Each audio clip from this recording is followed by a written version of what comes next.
All right, so thank you so much. I'm excited to be here. I am a proud public servant and Santa Barbara Unified. I am going to talk about wellness in a different kind of way because we say wellness and we mean physically, mentally, emotionally, and socially well. And so anything that we've identified within our district as what we call our consistent commitments, they're good for everybody. So they're good for staff, families, and students, which means it's high leverage. So we're going to put all of our efforts behind it, people, time, and resources, because it will benefit more than just students or more than just staff or families. We check every box. So you saw my colleague present yesterday, Tony Ramirez, which is our CTO. This is our brainwashing slide. We use it all the time. So if we're talking about who we are as an organization. I do want to thank my co-leaders for our wellness committee who are also here. Have Matt Dittman, our nutrition director, and Desmond Ho, who is our project coordinator and sustainability something. So he sustains stuff around energy, wellness, and us being a green district. So we co-lead the work around our wellness committee because we're doing systems work. And so you're going to hear me talk about systems a lot, because a lot of time when we do wellness work, it's dependent on a person or a department or a contract. We're building a system that is everybody contributing to wellness. So we'll talk about that. We are an MTSS district. We drink the Kool-Aid and we try and serve it up everywhere we go. And so, as you know, MTSS is how we operate as an entire system to support students. If I go back to the previous slide, as you can see in the center of our system is climate, culture, equity, and wellness. Every part of our system works to support that, so it benefits everyone. So for us, MTSS is how we do that. You will hear our business department. We have our CBO in here, Kim Hernandez, talking about the MTSS practices, as well as our community partners. When they come talk to us, they're talking about the practices. There's a lot of MTSS practices, but for us, the ones that are highlighted on this slide with the bullet are the ones we decided to focus on as a district. You can take these slides, you have access to them, and do what you will with them. The one thing I want to highlight for us, which I'll talk about today, is under strong positive school culture, and it's identify ways all staff can contribute.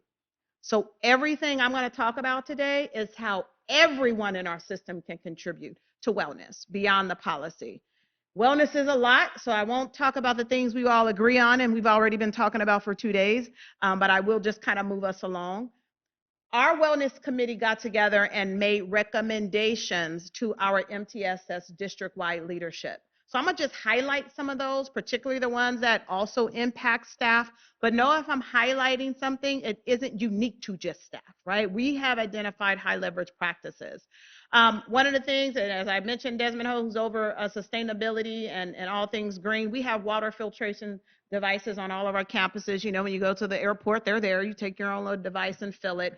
And one of the things the committee said is, can we make sure those are in like more places that are like our frequent areas, right? That's for staff too, not just for students. We want to make sure that folks stay hydrated throughout the day. Even though it's gorgeous weather up here, water is the key to life, so we need that. We talked about healthy snacks in our health office, not beyond our nutrition that we serve in our nutrition services, but how do we make sure if anyone is hungry throughout the day or just need a little sugar kick or need a snack, that we've provided that. So that's something that we're able to provide. That was a high leverage practice for us. We definitely talked about making sure all staff was kind of trained in suicide ideation and self-harm, because yes, the pandemic changed children, but it changed adults too. And so the adults came back different as well. So how do we make sure that we know the warning signs across our entire system and know the buzzwords so that we know if we need to trigger to engage with other people or hand people off? I'm going to talk about our integrated wellness approach, is how we summarized all of these recommendations, but I did just want to highlight some of these. Stop the bleed training is another thing we kind of talked about. Vision and hearing screening, you can see those things on here, so I won't spend a lot of time on those. Wellness centers, absolutely. My colleagues who were just up here, we also are working on wellness centers on all of our schools. We also have applied for the community grant to expand to our junior high schools and making sure we partner with community, because as a school, we're open 180 days, right? That means our staff, students, and families are plugged into resources at least 180 days on our campuses, but life happens every day. So how do we make sure we partner so that we have 365 days worth of services to refer all of our community partners with? We have an amazing partnership with many partners in our community, and we're always looking to reimagine some of the things that we have in place so that we can meet the current need. We did talk about how do we make sure in those wellness centers we got physical, mental, emotional, but sometimes that social safety. How do we partner so that we can make sure maybe kids can get haircuts at the school, that we're partnering with local churches so that maybe they can go wash clothes outside of the school day. So reimagining what the whole wellness is and not missing out on opportunities to support young people. So our wellness that also impacts for our staff, students, and families. We did talk about sustainable services, something beyond a contract, right? How do we make sure that we're building capacity internally for everyone to be able to identify when students, staff, or families have warning signs of emotional or mental distress? That we can identify students who are hungry because we know they're not eating often, or they're always trying to ask for snacks, or how do we build capacity as a system, no matter where you enter in our system of education, that everyone has the same lens. And so I'll talk about, like I said, our integrated wellness approach is how we're doing that. We did talk about how do we ensure that when we are putting our wellness centers together, that we are intentional about having space for staff as well. Right? How do staff model for kids? It's okay to take a pause. It's okay for me to take a break and go engage in my own wellness. That is important for us because it is a school community. We have an event coming up where we kind of do a competition between school sites to complete some of our consistent commitments. So emotional wellness, trauma-informed care. Last year, we just provided a lunch. This year, the Wellness Committee said, how about with the lunch for staff, we push into with massages? And I'm like, that's amazing. How do we do that? So they suggested we contact the local school for masseuse, or it's not just masseuse, but it's a whole little name. I can't remember right now. And I reached out to them, and they're all for it, right? So it's through the Wellness Committee that they're keeping that focus and lens on. It's great, but right? How can we always reimagine the work? So I'm excited when we finally are able to announce it. I'll hear from it's the Santa Barbara School of something in therapy, that when we're able to push that out, because it is during the school day we want to provide opportunities. We also, as you just heard, we're talking about how do we brave funding. How do we ensure sustainability by tapping into funding resources that are not one-time funds, right? Because a one-time fund goes right into the gen fund, right, Kim? Right? We don't do that. We don't make long-term commitments on short-term money. But how do we make sure that anything we put in place lives beyond the people who implemented it, right? That is the most important thing about a system, running a system for wellness. Is yes, identify ways everyone can contribute. And when you make it happen, solidify it in board policy and practices so that it outlives you. So it lifts the load, right? It totally lifts the load for us.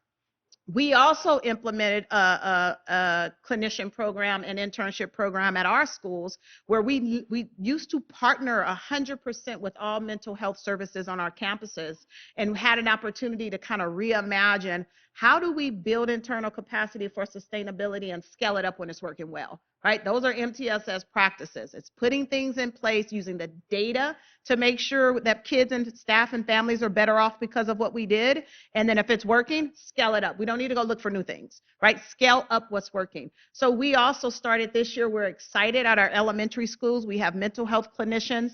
We have an equity index that we use for how we distribute funds. We use that equity index to also identify how we distributed clinicians, right? So for us, if you have a high number of low socioeconomic families, perhaps high foster youth count, homeless youth count, all of those things are considered in that equity index, you got a little more, because that's what equity is, right? Right? If you need it, you get it. When you need it, from whom you need it, right? That's how we do the work. And so for us, we're excited. We were also able to secure Spanish-speaking clinicians, and through our internship program, those who are volunteering and getting supervision, we were even able to expand just the gender identity, gender roles, and ethnicity of our clinician pool, because we brought in males and we brought in other cultures. So we're excited, because what we hope we're doing is preparing our future workforce. Because if we get the community schools grant, we're expanding to secondary, and then we're going to pull those interns and say, aren't you interested in staying and working and getting full-time pay now? Right? So right now we just give them a stipend, not just, it is a stipend. Our stipend is $2,000 a semester at the end of the completion of their hours, and we were able to repurpose one of our contracts for that. So it was great to now have internal folks to do this work who are part of the school community that don't change every year. So I can come back and tell about that. We also are intentionally focused on racial wellness, because for us, racial identity on our campuses is scarce, right? We don't have a lot of diversity on our campuses. And so we are intentional about combating anti-Blackness and making sure that we address hate and biased language at all costs. That's even for staff, right? I am also the UCP officer for our district, which means I always go out and investigate anytime there's an allegation of harassment, intimidation, discrimination, or bullying based on a protected class. And that is for all of our clientele, right? Our staff, students, and families. So we're being really intentional about ensuring that racial wellness is also part of the work that we're doing.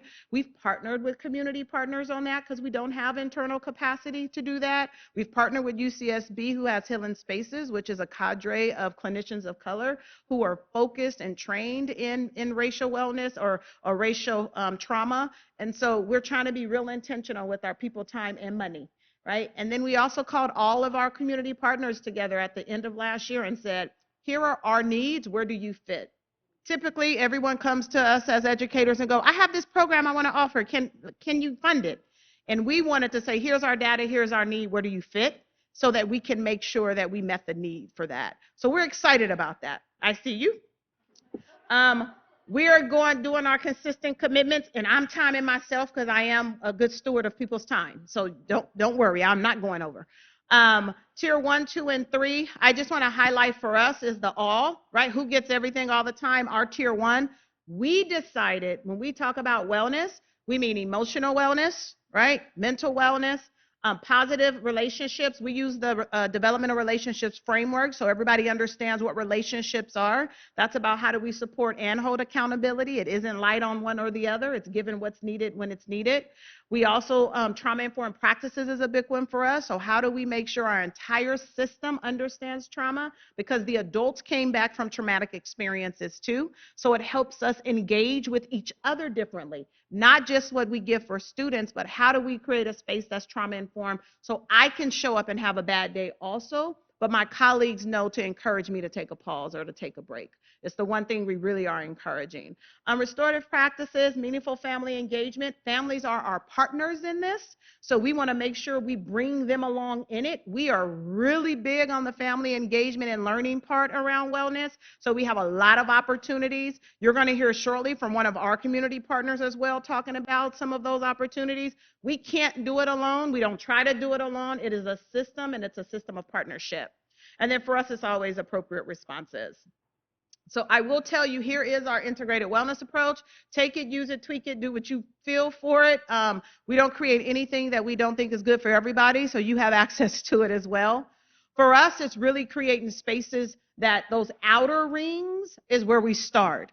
How do we ensure everyone has a sense of belonging and trusted adults? It's a joke going on at our district that I'm every adult's trusted adult, and I'm trying to train new people. Like, I don't care to be. But it is important that you have a sense of belonging and a trusted adult that everyone does. We're doing our climate culture survey this year. We typically only do chicks, which you know is certain grade levels. We're doing 3rd through 12th grade because we want everybody to tell us their experience. We are focusing on social emotional learning and provide tools for adult social emotional learning. It is not just a given that with age we all have self-awareness, self-management, social awareness, right? Relationship skills and responsible decision making. So we want to be fair to everyone in our system and put SEL at the forefront. That mental health awareness is important. We're doing that as a system. Everything on this slide is what every staff member can do. Every adult, every family has access to these resources. And that's how we create well spaces. And then that integrated mental health services, I told you, we've hired internal clinicians. We partner with outside partners. We provide virtual counseling for families, up to 12 sessions, no cost at all, and family sessions for our younger kids. So we are really partnering to make sure that wellness is a 365-day thing and not just when we have kids 180 days. So that's really important for us. So I thank you for your time. As I said, I was going to be a good steward of your time. And I feel free to use these slides or reach out to me. I share all my resources.